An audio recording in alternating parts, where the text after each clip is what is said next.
solo a ti, Señor. Amarte solo a ti, Señor. Amarte solo a ti, Señor. Y hacer tu voluntad. Seguir tu caminar, Señor. Seguir sin desmayar, Señor. Seguir hasta el final, Señor. Y no mirar atrás. Seguir tu caminar, Señor. Seguir sin desmayar, Señor.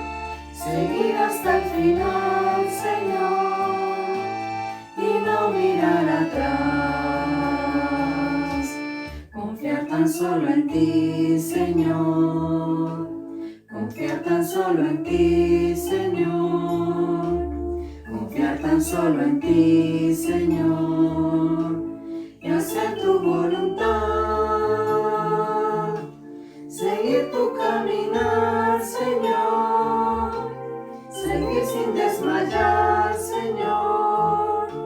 Seguir hasta el final, Señor. Y no mirar atrás. Seguir tu caminar, Señor. Seguir sin desmayar, Señor. Seguir hasta el final, Señor. Y no mirar atrás.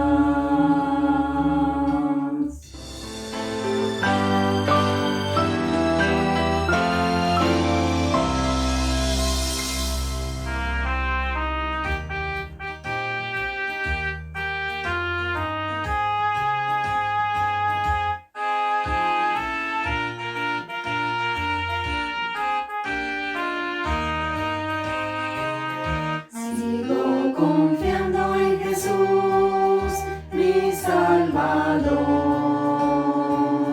Sigo confiando en Jesús, no tendré temor.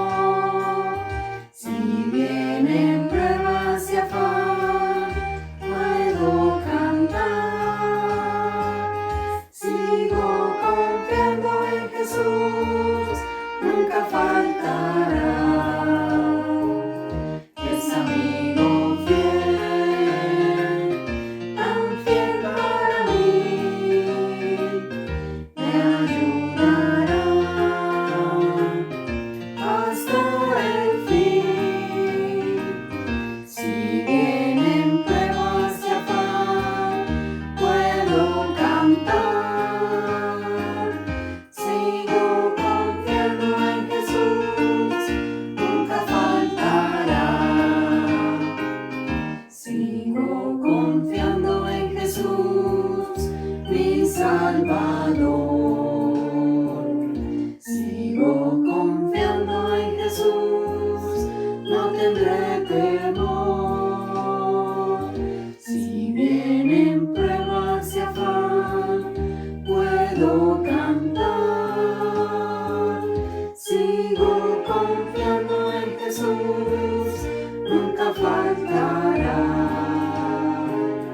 Es amigo fiel, tan fiel para mí, me ayudará hasta el fin. Si vienen pruebas y afán, puedo cantar. Sigo confiando en Jesús, nunca faltará.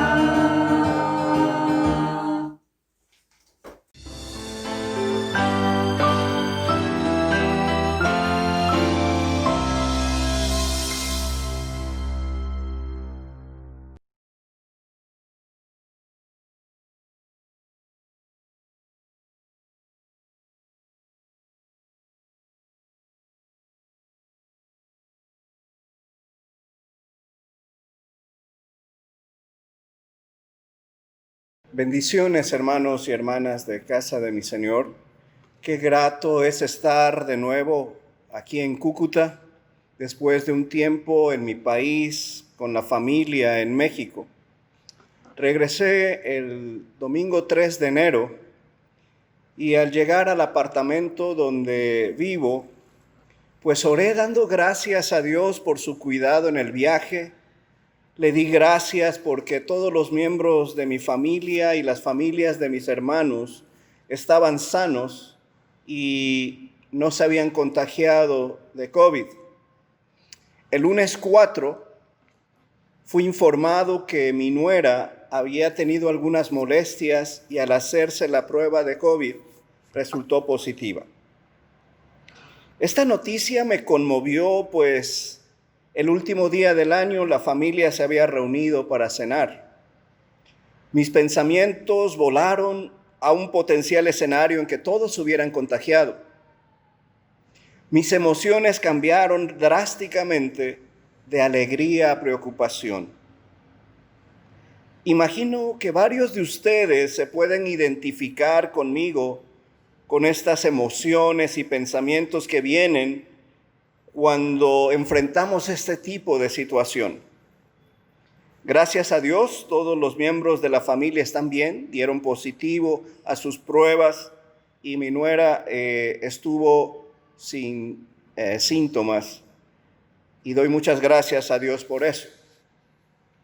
Es muy común orar pidiendo al Señor nos proteja del mal, nos guarde de peligros, de enfermedades, y sin duda, Él ha respondido muchas de estas oraciones concediéndolas. Pero ¿qué sucede cuando oramos y no obtenemos las respuestas deseadas? Cuando no vemos una respuesta inmediata, cuando las circunstancias, en vez de cambiar favorablemente, se complican. ¿Cómo podemos orar en el contexto de la pandemia en que vivimos y que pareciera cada día impacta a más personas de nuestro círculo cercano de relaciones? Confío y pido a Dios, Él se digne usar la exposición de este día para ayudarnos a saber cómo orar en momentos de crisis.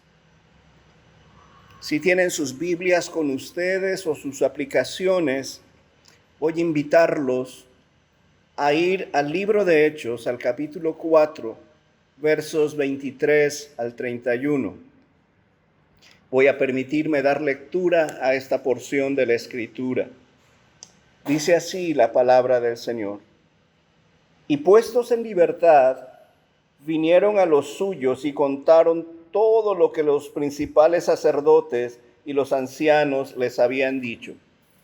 Y ellos, habiéndolo oído, alzaron unánimes la voz a Dios y dijeron: Soberano Señor, tú eres el Dios que hiciste el cielo y la tierra, el mar y todo lo que en ellos hay. Que por boca de David tu siervo dijiste: ¿Por qué se amotinan las gentes y los pueblos piensan cosas vanas? Se reunieron los reyes de la tierra y los príncipes se juntaron en uno contra el Señor y contra su Cristo.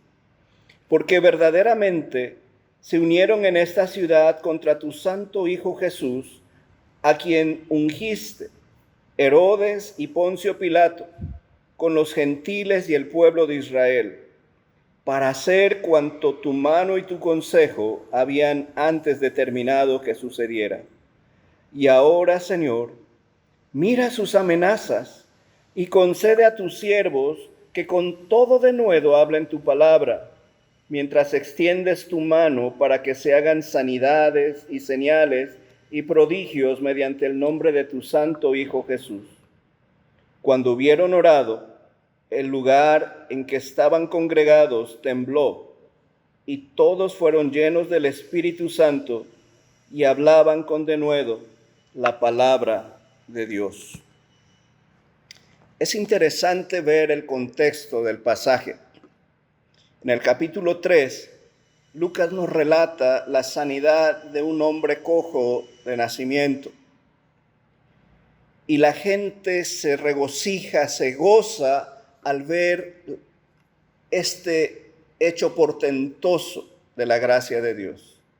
Pero los líderes religiosos, los sacerdotes, comienzan a ponerse inquietos y nerviosos, porque el núcleo de la predicación de los apóstoles, según podemos leer en Hechos 4, en el verso 2, era que anunciaban en Jesús la resurrección de entre los muertos.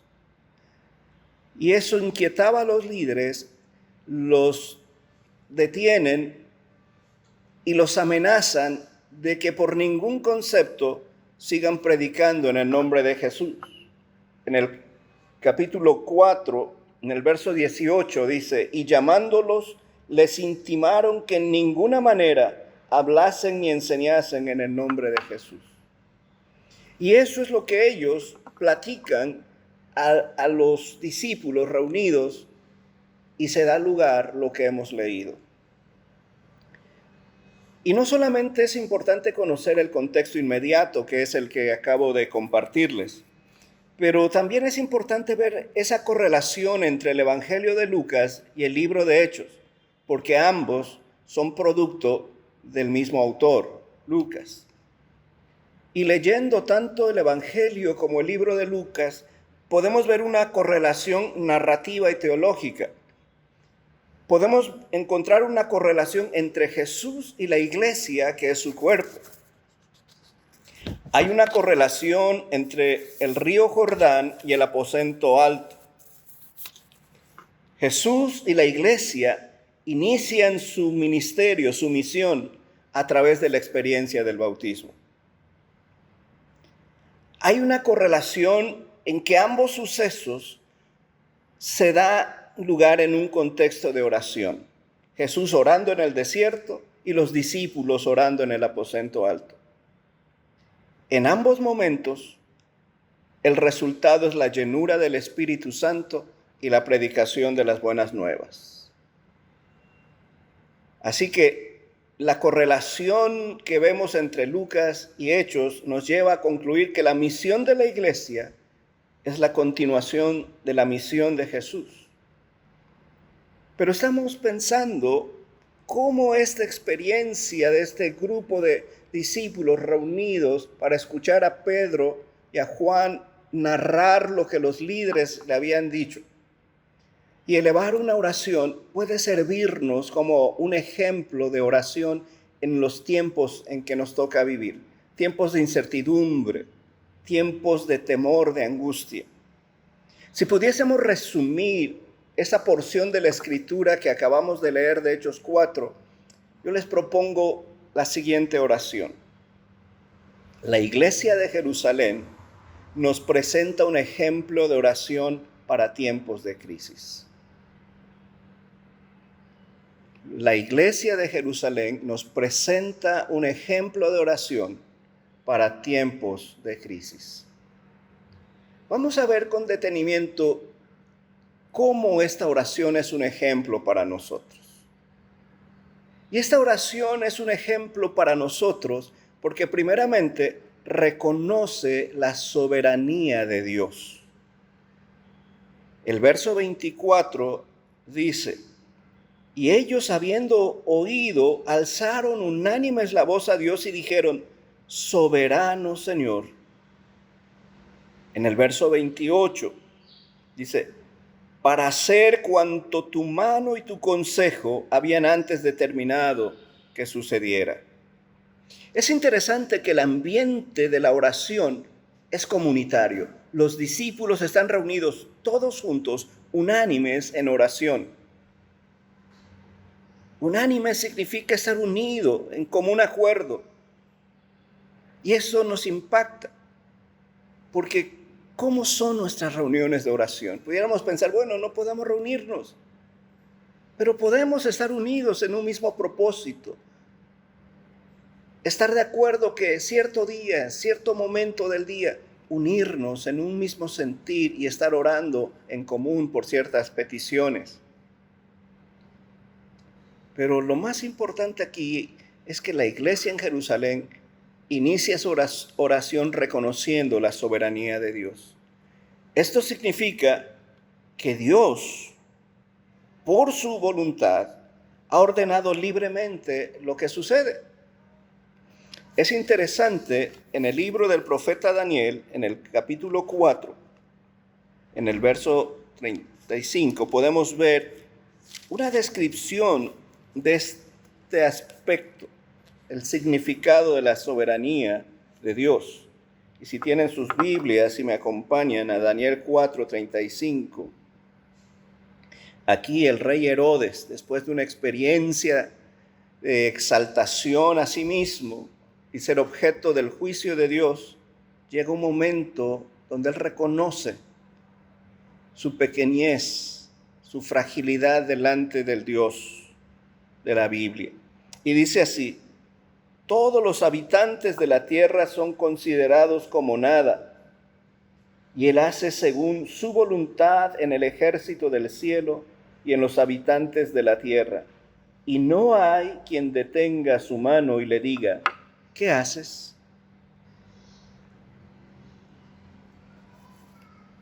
Lucas usa dos expresiones en la oración de la iglesia. Ellos le dicen: Señor, tu mano y tu consejo habían determinado que Cristo muriera, que fuese crucificado. Esto es el plan de Dios. Dios expresa su soberanía permitiendo que cosas que no fácilmente podemos entender, comprender, sucedan en nuestra vida, en nuestras experiencias. ¿Qué estamos aprendiendo en estos tiempos de pandemia? Yo pienso que la pandemia nos está haciendo reflexionar sobre el verdadero significado de lo que es ser iglesia. La pandemia nos está llevando a darnos cuenta que es la familia el núcleo básico donde se vive la fe, donde se enseña la fe, donde se transmite la fe, donde se preserva la fe, donde se practica la adoración a Dios. Y no solamente dejar la vida espiritual para los actos comunitarios o externos como solíamos tener en los templos. La pandemia, creo, nos está llevando a darnos cuenta del valor de ese tiempo íntimo con Dios en lo personal y en lo familiar. Dios guía las cosas soberanamente y tenemos que aprender a reconocer su soberanía aún en medio de circunstancias adversas. Quizá la principal lección cuando pensamos en la oración de la iglesia de Jerusalén reconociendo la soberanía de Dios es que ellos no pidieron que Dios cambiara las circunstancias. Reconocieron a Dios como soberano. Comprendieron el propósito de Dios a través de esas circunstancias difíciles. Así que el primer ejemplo que nos deja la iglesia de Jerusalén al orar es reconocer la soberanía de Dios.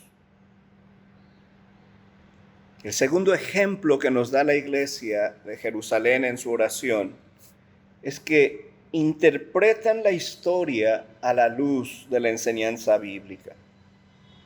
En los versos 25 al 28 podemos leer,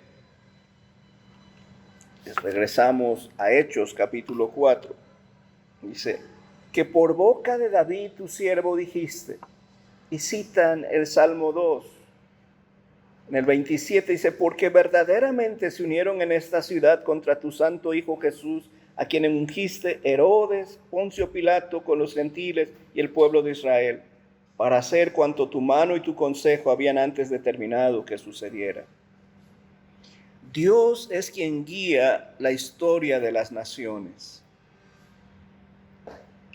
Dios siempre es el soberano de todas las cosas.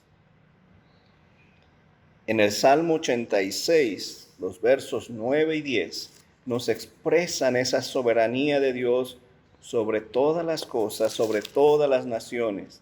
Y si ustedes pueden acompañarme encontrando el Salmo 86, podemos leer: todas las naciones que hiciste vendrán y adorarán delante de ti, Señor, y glorificarán tu nombre, porque tú eres grande y hacedor de maravillas. Solo tú eres Dios. Ellos vieron aún en los personajes que intervinieron en la crucifixión de Jesús cómo la Escritura se interpretaba.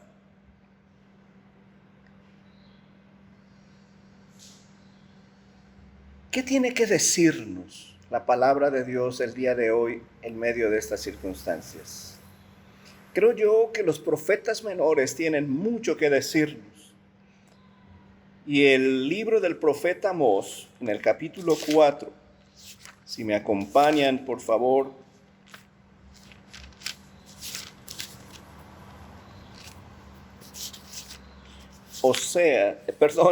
Amós capítulo 4.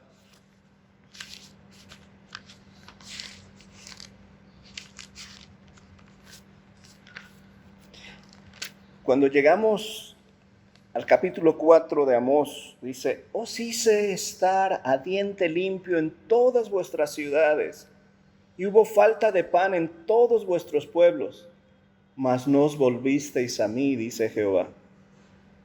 Luego dice: detuve la lluvia, y no os volvisteis a mí. Os herí con viento solano, y nunca os volvisteis a mí. Y comienza a citar varias acciones de Dios a través de la naturaleza. Y el resultado era el mismo. El pueblo no se volvía al Señor. Creo yo, hermanos, que Dios no está tan interesado en juzgar al mundo como hablar al corazón de la iglesia para que nos acerquemos y regresemos a Dios de todo corazón. Creo yo, la iglesia en muchas formas nos habíamos desviado de la prioridad, de cumplir la misión de Dios, de amar al Señor con todo nuestro corazón, de amar al prójimo como a nosotros mismos.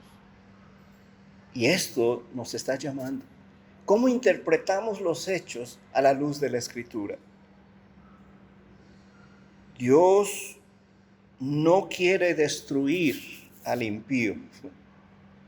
Él es paciente, dice la Biblia, y quiere que todos procedamos al arrepentimiento. Lo que sí anhela el Señor es que volvamos a Él de todo corazón. Oseas capítulo 2 dice que Dios iba a llevar al desierto a Israel y allí hablaría a su corazón. Así que el segundo ejemplo de la oración de la iglesia en Jerusalén es que ellos supieron interpretar los hechos a la luz de la Escritura. El tercer ejemplo que la oración de la iglesia de Jerusalén nos deja es que ellos hicieron una oración que compromete. Cuando regresamos al libro de Hechos, versículo 29, dice: y ahora, Señor, mira sus amenazas y concede a tus siervos que con todo denuedo hablen tu palabra, mientras extiendes tu mano para que se hagan sanidades y señales y prodigios mediante el nombre de tu santo Hijo Jesús. La iglesia hizo una oración de compromiso, una petición concreta. Señor, mira sus amenazas y concédenos valor. Concédenos valor para hablar tu palabra. Creo yo que la enseñanza más grande de esta parte de la oración es que los creyentes en Jerusalén, como hemos dicho, no pidieron que cambiaran las circunstancias, sino: Señor, que las circunstancias no, por más difíciles que sean, no nos impidan cumplir con la misión que tú nos has dado. Los problemas, las pandemias, las circunstancias adversas no pueden detener la misión de Dios. La misión es predicar el Evangelio, es hacer discípulos, es servir al necesitado en el nombre de Jesús. Todos, hermanos, atravesamos tiempos difíciles. Todos experimentamos las consecuencias de decisiones políticas, buenas o malas. Todos tenemos una misión que cumplir. ¿Cómo oramos cuando las cosas se complican? ¿Cómo cambia esta enseñanza nuestra comprensión y práctica de la oración? Tomemos un momento para orar en silencio y ponernos a reflexionar cómo estamos orando y ver que en vez de pedir que nuestras circunstancias cambien, reconozcamos la soberanía de Dios y nos comprometamos con la misión de Dios. Oremos.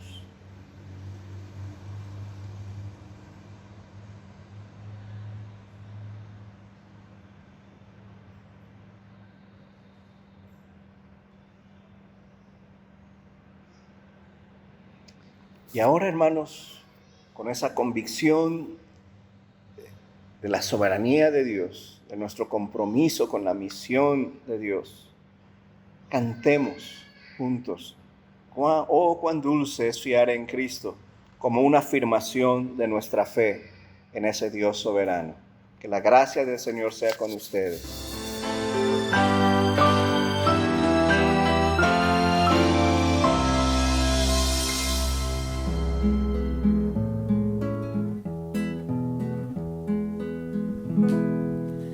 Cuán dulce es confiar en Cristo y entregarse todo a Él, esperar en sus promesas y en sus sendas serle fiel.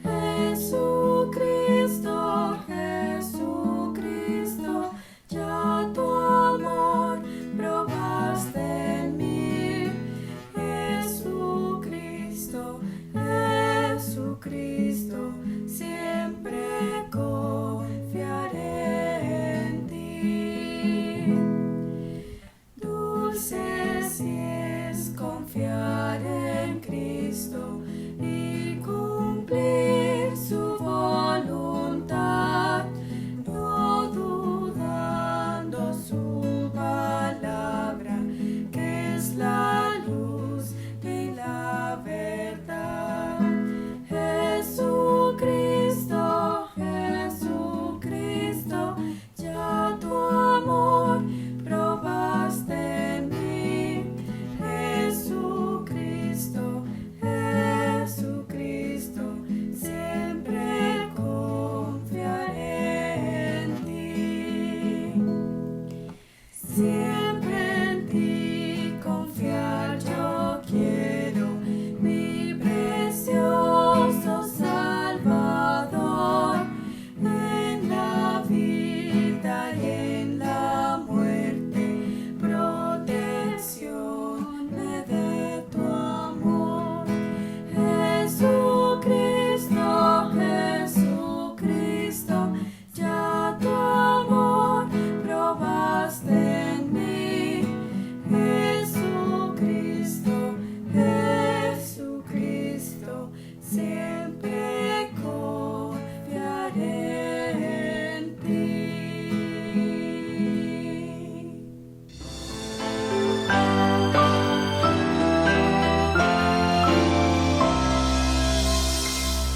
Hermanos, muy buenos días. Es grato para mí volverme a dirigir a ustedes hoy presentándole una vez más los anuncios de esta semana.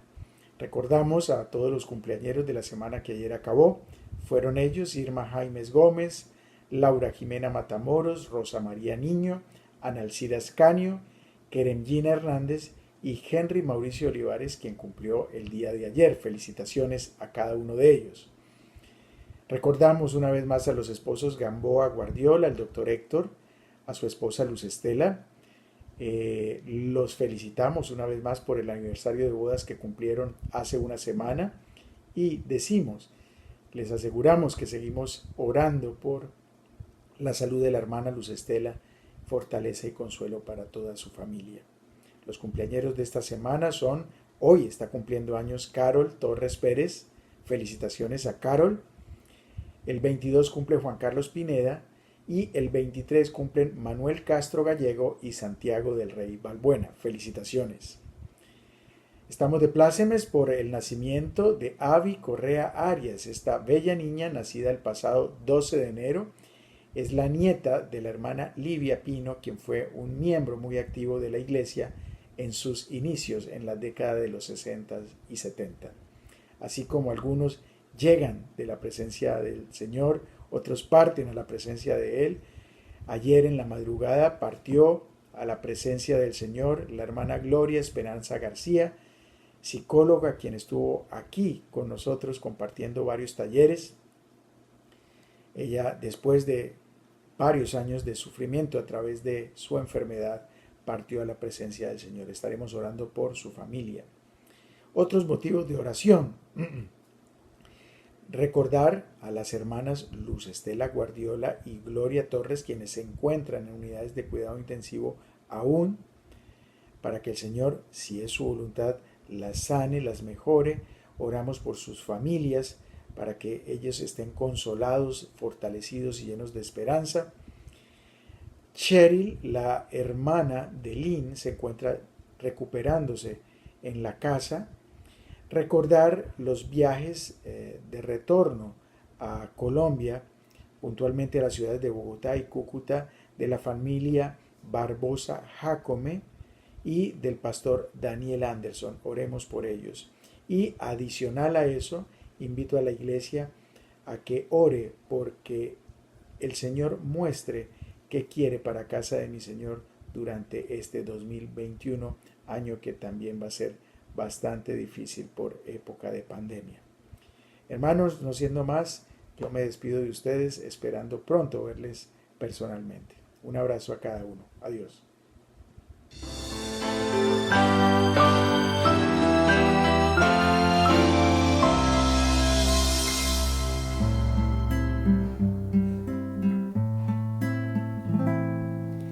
El Señor es mi fuerza, mi roca y salvación. El Señor es mi fuerza, mi roca y salvación.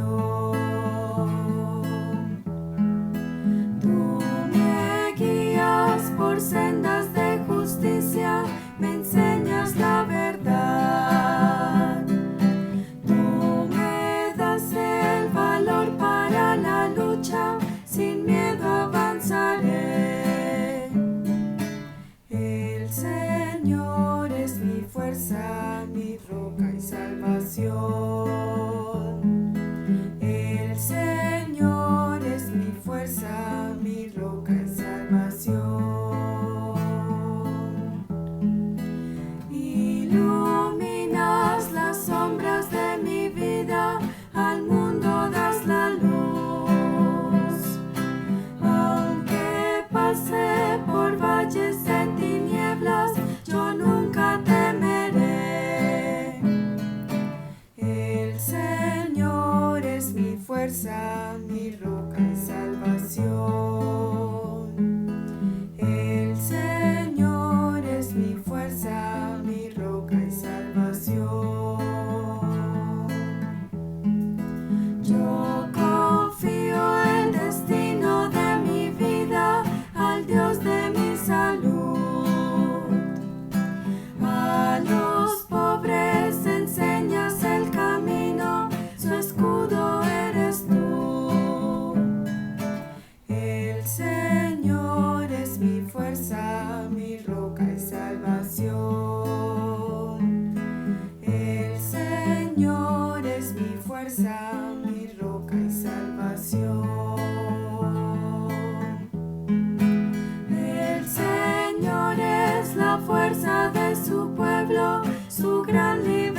Jorge Matheson estaba solo, muy solitario esa noche, sufriendo amargamente en Escocia.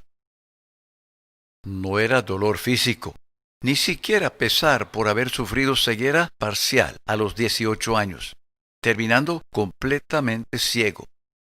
Sentía angustia de espíritu al enfrentar su triste futuro. Jorge recordaba la pena que le quebrantó cuando su prometida comprendió que el seminarista seguiría perdiendo la vista y por eso rompió el compromiso de matrimonio. Ella le dijo que jamás podría ser la esposa de un pastor religioso totalmente ciego. Ante las duras palabras de su amada, Jorge había tomado la difícil decisión de nunca casarse. Afortunadamente, cuando perdió la esperanza de formar un hogar, recibió consuelo, solidaridad de su hermana mayor, quien aprendió griego, latín, hebreo, para poder ayudarle a terminar sus estudios teológicos. Siempre sirvió como su mano derecha, dispuesta a facilitar sus responsabilidades pastorales. El 6 de junio de 1882, él ofició la boda de su otra hermana. Cuando su familia, los amigos se habían ido a festejar el casamiento, Jorge prefirió quedarse en la casa pastoral, sin ánimos de participar en tanta celebración. No encendió ninguna lámpara porque esa luz no cambiaría la acostumbrada oscuridad física. Necesitaba luz interna ante la soledad y el dolor emocional que le oprimían hacia un abismo negro de depresión. Su corazón clamaba por el consuelo a Jesús. Más tarde, él recordó: la crisis me afectó con una gran fuerza que solo yo conocía. Fue algo que me causó el desaliento más severo. Sin embargo, un nuevo himno resultó de aquel sufrimiento. Fue el trabajo más intenso que hice en la vida. Decía: estoy seguro que las 4 estrofas se completaron en 5 minutos y nunca cambié lo escrito con algún retoque o corrección. Sin duda, en esa crisis Jorge había repasado mentalmente frases como las siguientes, de salmos conocidos. En cuanto a mí, casi se deslizaron mis pies.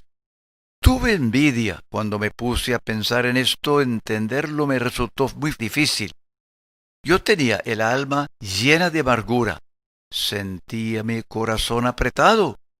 No obstante, tú me has tomado de la mano derecha, me has guiado para seguir tu consejo, y al final me recibirás en gloria. Mientras tristemente gemía, las santas escrituras consolaron su espíritu, y de repente otras palabras brotaron de su corazón. Sí, un mensaje de consuelo, de aliento. Más tarde recordó: tuve la sensación de que alguna voz, que no fuese la mía, me las hubiera dictado. Busqué papel, escribí: oh amor, que no me dejarás, descansa mi alma siempre en ti. Oh gozo, que al venir a mí, quitaste todo mi dolor. Tras la tormenta el arco vi, y ya el mañana, yo lo sé, sin lágrimas será. Estos versos, fruto de profunda angustia, llegaron a ser uno de los grandes himnos de la Iglesia. Las 4 estrofas comienzan con una palabra clave: amor, luz, gozo y cruz, que no solo describen aspectos de nuestra relación con el Señor, sino también son intrínsecas al nombre de Cristo como nuestro Salvador. El amor es un refugio para el alma cansada de tan profundo como el océano. La segunda estrofa se centra en la luz, luz que ilumina el camino del peregrino, cuya débil antorcha es reemplazada por el bello resplandor de Cristo, la luz del mundo. La tercera estrofa se trata del gozo que viene del Señor y logra quitar el dolor. El arco recuerda esa promesa de esperanza después del diluvio, anunciando que la mañana sin lágrimas será. La cruz es el tema de la estrofa final. La vida sin Cristo es orgullo, gloria pasajera, vanidad. Jesús derramó su sangre en la cruz, y en Él tenemos nueva vida con perspectiva eterna. Los talentos, el servicio abnegado del pastor Matheson fueron de bendición para miles durante varias décadas. Después de su último pastorado de tiempo completo en Edimburgo, siguió predicando en diferentes iglesias de Escocia, Inglaterra. Por ejemplo, si tenía que ausentarse el aclamado pastor Alejandro White, acostumbraba a entregar su púlpito al ciego Matheson, diciendo que su congregación estaba más que conforme con sus sermones.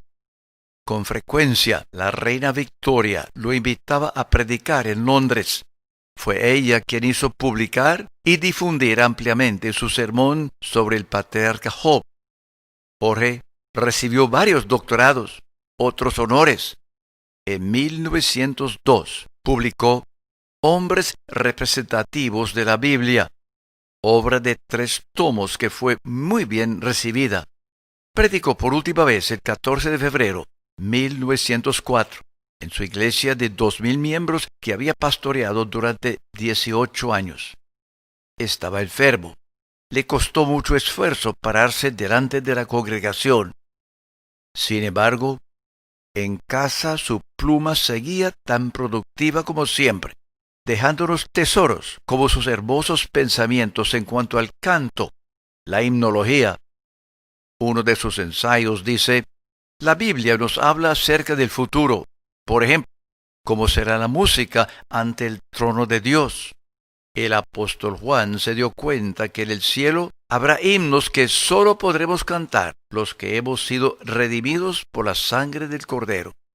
Sin duda serán cánticos de triunfo, himnos de victoria que alabarán a Jesucristo, quien nos liberó del mal, rescatándonos de las cadenas del pecado.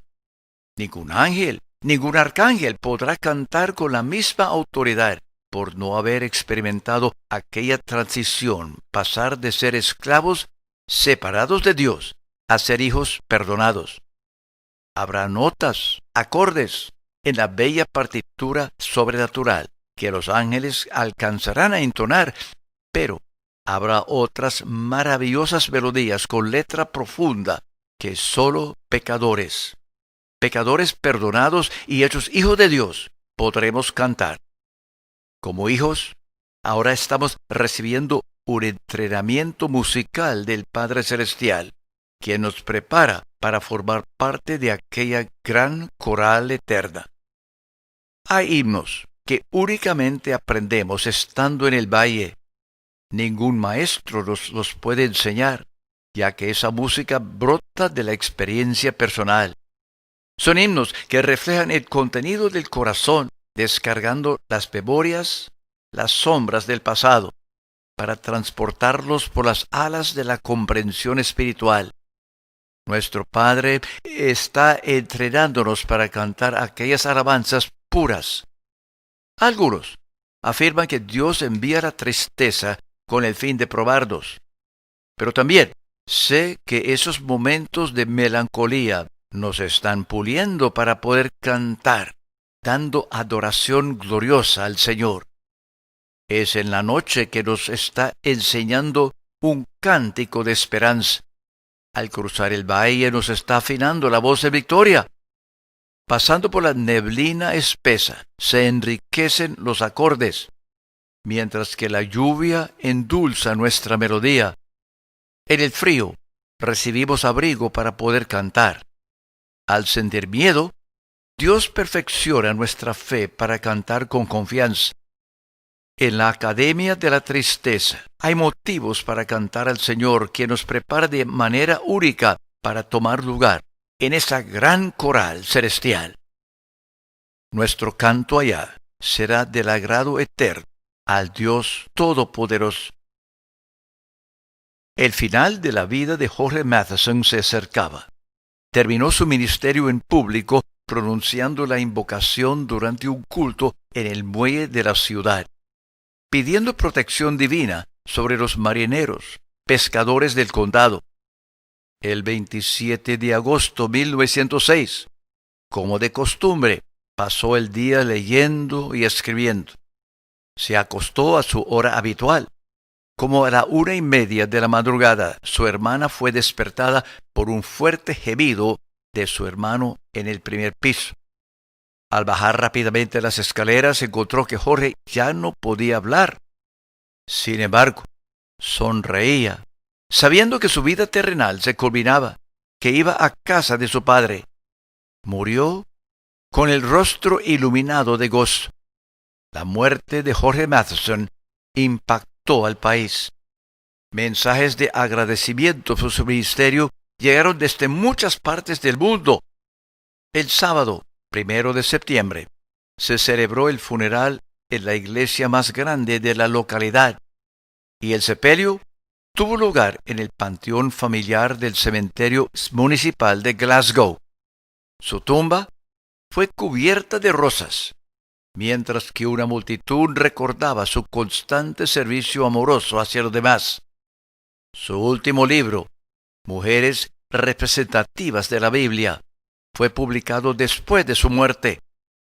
Por medio de su poesía, Oh amor que no me dejarás, escrito hace 138 años, Jorge Matheson será honrado por mucho tiempo y Dios será glorificado donde quiera que se canten himnos.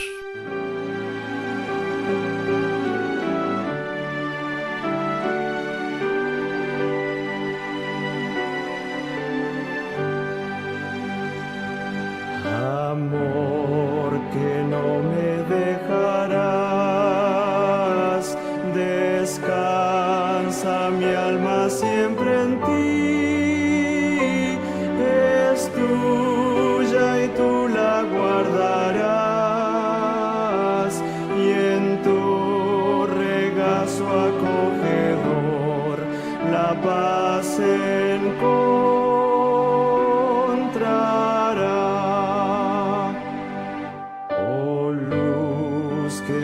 Sendero vas, mi antorcha débil rindo a ti, su luz apaga el corazón,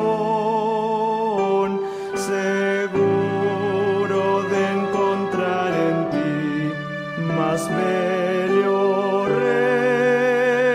resplandor.